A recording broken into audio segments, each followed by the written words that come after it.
Lady Mary Wortley Montagu was the wife of the British consul in Turkey. While she was staying in Turkey, she was very interested in science, being a woman of the Enlightenment, and she was fascinated by the fact that they inoculated their own children against smallpox. Now, she'd suffered from the disease herself as a younger woman, and so when she returned to England, she actually took the smallpox vaccination with her and was presented at court and said that she would inoculate her own son in front of everybody to prove that it was a perfectly safe procedure. Now, this particular painting, painted in 1852, so 100 or so years after the time in which the painting is set, shows a particular episode in her life. She was a great correspondent, and her writings are very easily accessible in libraries around the world. But one of her correspondents was the poet Alexander Pope, who made the mistake, having had a great correspondence with her, of declaring his love for her. Now, the story goes that she threw back her head and laughed, at which point Pope became her deadly enemy, although writing does prove that they did patch up the relationship later on.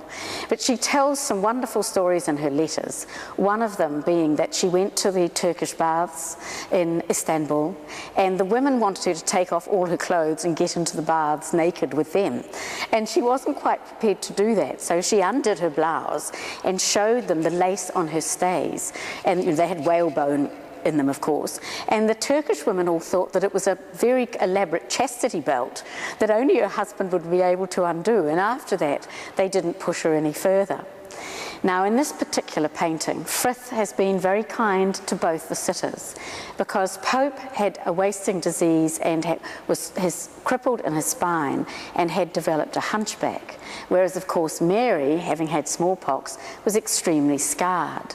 Here, though, she's been airbrushed in the modern way, has a beautiful pale complexion, and because Pope is sitting down and turning to us in his frustration at not having his suit recognised, we don't notice the fact that he is very short and has a deformity of his spine. So it's a great painting, but there are lovely references in it as well to Mary's time in Istanbul, because you have a tulip in the vase, tulips growing in the vase on the desk in the background, all of Pope's writings, a quill which point to the fact that she's also a writer. She has a Turkish shawl tied around her waist, but between the two figures you have this couple in marble kissing. They've achieved what this couple never will. So it's a very witty, clever painting.